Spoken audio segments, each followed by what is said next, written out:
सुप्रभात बच्चों। हिंदी की कक्षा में आप सभी का स्वागत है। पिछली कक्षा में हमने ज्ञान सागर पाठ 11 उस रात की बात कहानी को पढ़ा था। हमने आधी कहानी को पढ़ लिया था। आज की कक्षा में हम शेष बची हुई आधी कहानी को पढ़ेंगे। इस कहानी में हमने लेखक की पत्नी, उसकी बेटी और एक बुढ़िया की कहानी को पढ़ा था। कहानी के आरंभ में वह बुढ़िया लेखक के पास मदद मांगने के लिए आती है। उसका बेटा बीमार था और उसे दवाइयाँ खरीदने के लिए थोड़े से पैसों की ज़रूरत थी। वह लेखक से पैसों की मांग करती है, पर लेखक को लगता है शायद वह उससे भीख मांग रही है। इसलिए लेखक उसे बिना पैसे दिए ही लौटाना चाहता है, पर लेखक की पत्नी को थोड़ी सी दया आ जाती है। वह उसे कुछ पैसे देती है, परंतु लेखक की पत्नी के द्वारा दिए हुए पैसे बुढ़िया के लिए पर्याप्त नहीं थे, इसलिए वह पैसे लेने से मना कर देती है। और इससे आगे की घटना ऐसे होती है कि लेखक एक दिन शहर से बाहर किसी काम करने के लिए गए होते हैं और रास्ते में उनकी मोटरसाइकिल खराब हो जाती है। और वह स्थान भी जहां मोटरसाइकिल खराब होती है बिल्कुल एकांत था, बियाबान था और शहर से दूर था। आज हम उससे आगे की कहानी को पढ़ेंगे। आगे की कहानी इस तरह से है। अचानक मेरी नज़र सामने दूर टीले पर पड़ी। मन में एक आशा बंधी। मैं साहस करके टीले पर जा पहुंचा। मोटरसाइकिल सड़क के किनारे ही छोड़ दी थी। कुछ ही दूरी पर रोशनी दिखाई दी। वह एक छोटी बस्ती थी।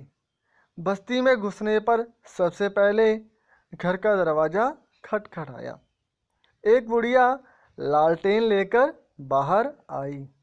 अब लेखक ने दरवाज़ा खटखटाया और दरवाजे खोलने के बाद एक बुढ़िया घर से अंदर लालटेन को लेकर के आई। अब लेखक ने दरवाज़ा क्यों खटखटाया? क्योंकि पहले दूसरों के घरों में जब हम जाते थे तो दरवाजे को ही खटखटाते थे। वहाँ पर कोई किसी तरह की कोई डोरबेल या घंटी नहीं हुआ करती थी। और लालटेन बहुत समय पहले प्यारे बच्चों हमारे देश में बिजली की व्यवस्था भी बहुत अच्छी नहीं थी, इसलिए लोगों के घर में रात के अंधेरे को दूर करने के लिए या तो दीपक का प्रयोग होता था या फिर लालटेन का। मैंने अपनी परेशानी कह सुनाई।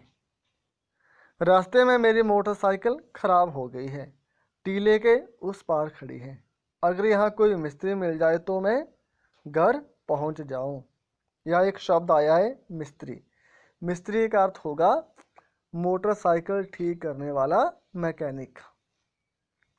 उस बुढ़िया ने अपने बेटे और पति को बुलाया। उन्होंने कहा कि उस बस्ती में कोई मिस्त्री नहीं है। पास के गांव से सुबह उनका बेटा बुला लाएगा। रात में वह वहीं ठहर जाऊं। मेरे सामने कोई और रास्ता नहीं था। मैं उस झोंपड़ी में बिछी एकमात्र चारपाई पर बैठ गया।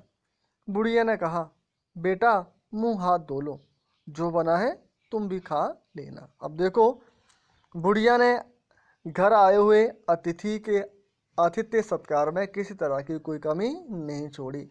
भोजन का समय था, इसलिए लेखक को भोजन के लिए आमंत्रित किया और साथ में ये भी कहा कि घर में जो भी बना है वह तुम भी खा लेना।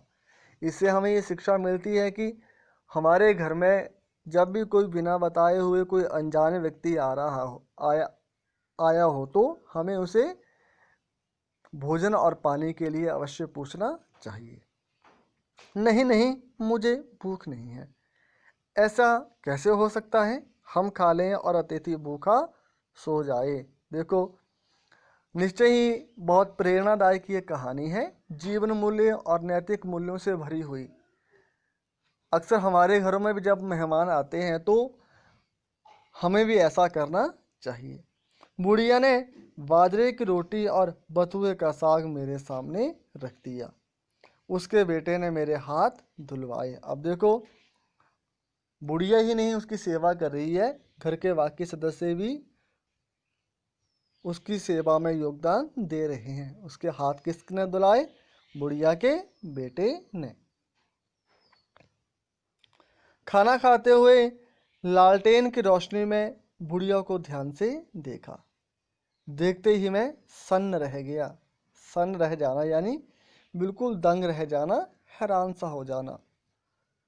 ये तो वही बुढ़िया है थी जो सहायता मांगने मेरे दरवाजे पर आई थी। अब कहानी के आरंभ में जो घटना हुई थी, लेखक के घर में जो बुढ़िया सहायता मांगने आई थी, ये वही बुढ़िया थी। अब लेखक को बहुत हैरानी हुई।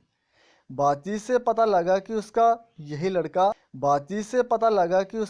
यही लड़का अस्पताल में था।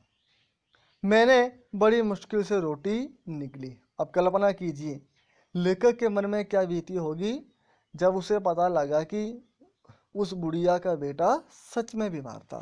लेखक को हालांकि कहानी के आरंभ में ऐसा लग रहा था कि वह भीख मांग रही है और अपने बेटे के नाम से लेखक से पैसे ऐंठना चाहती है। मन ही मन में उस दिन के व्यवहार पर लज्जित हो रहा था। अब लेखक को लज्जा भी आ रही थी, शर्म भी आ रही थी, अपने में आत्मग्लानि भी हो रही थी, क्योंकि उसने एक ज़रूरतमंद व्यक्ति की सहायता नहीं की थी। गर्मी की रात थी। बुढ़िया, उसका पति और बेटा ज़मीन पर सोए, लेकिन मेरे लिए उन्होंने चारपाई बिछा दी। उनके इस भले व्यवहार ने मुझे और भी लज्जित कर दिया।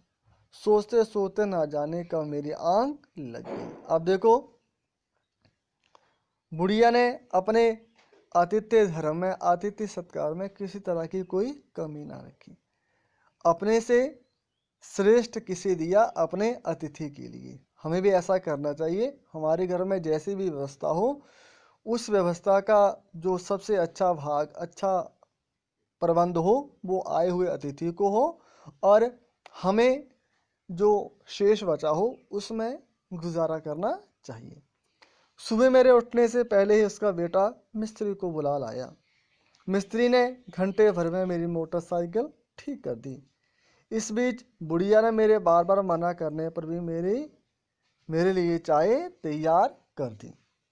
चलते समय मैंने बुढ़िया के हाथों में कुछ रुपए देने की कोशिश की। अब लेखक ने ऐसा सोचा कि उसे बुढ़िया के लिए कुछ पैसे दे देने चाहिए, जो उन्होंने रात के लिए उनके लिए व्यवस्था, ठहरने की व्यवस्था की, भोजन की व्यवस्था की और चाय पान का प्रबंध किया। लेखक ने इस सब के बदले बुढ़िया को कुछ पैसे देने चाहे, लेकिन उसने मना कर दिया। हमने पैसे के लिए आपकी मदद नहीं की। हम गरीब ज़रूर हैं, पर हमारा दिल गरीब नहीं है। देखो, बुढ़िया ने यहाँ पर एक और बात लेखक को जता दी कि वह धन से तो गरीब है, परंतु गुणों में, अच्छे व्यवहार में, अच्छी आदतों में गरीब नहीं है। मैं वहाँ से चल पड़ा।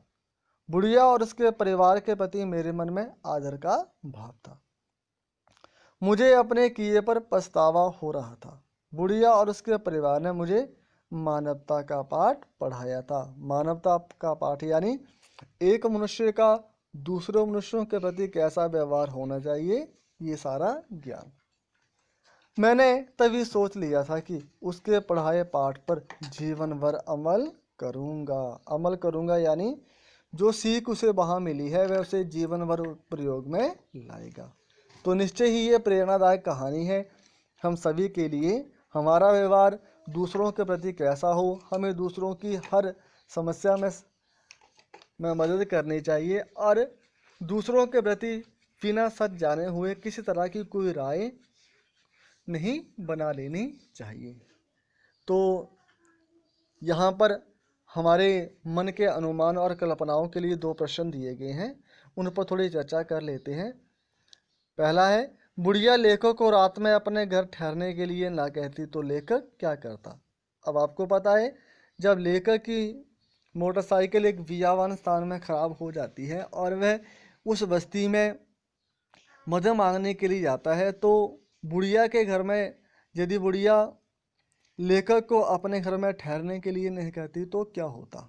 तो निश्चय ही लेखक की परेशानी और भी बढ़ जाती। उसे पास के दूसरे घर में मदद मांगने के लिए जाना पड़ता और शायद वहाँ भी उसे मदद ना मिलती। इस तरह से लेखक को पूरी रात दर बदर ठोकरें खानी पड़ती, यहाँ वहाँ भटकना पड़ता और शायद उसे बियावान स्थान में ही पूरी रात गुजारनी पड़ती। दूसरा प्रश्न है, आपने अक्सर लोगों को भीख मांगते देखा होगा। कहाँ कहाँ देखा है? बताइए भीख क्यों मांगते होंगे? हमने अक्सर अपने आसपास लोगों को भीख मांगते देखता है। बाजार में, धार्मिक स्थलों में, विद्यालय के आसपास, किस तरह के मेलों में और भी क्या, जहाँ जहाँ लोगों का आना जाना अधिक हो वहाँ पर लोग या बच्चे या और भी कई वृद्ध व्यक्ति भीख मांगते हैं।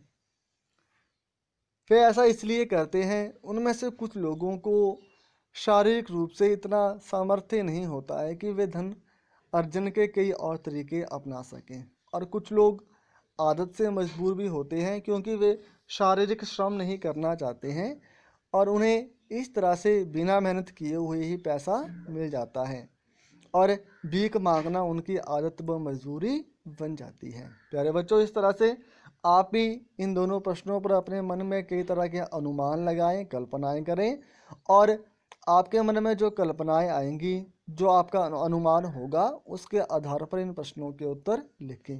गृह कार्य में आपके लिए ये अनुमान और कल्पना वाले जो दो प्रश्न हैं, आपको इन्हीं दो प्रश्नों को अपनी कॉपी में करना है। धन्यवाद। शुभ दिवस।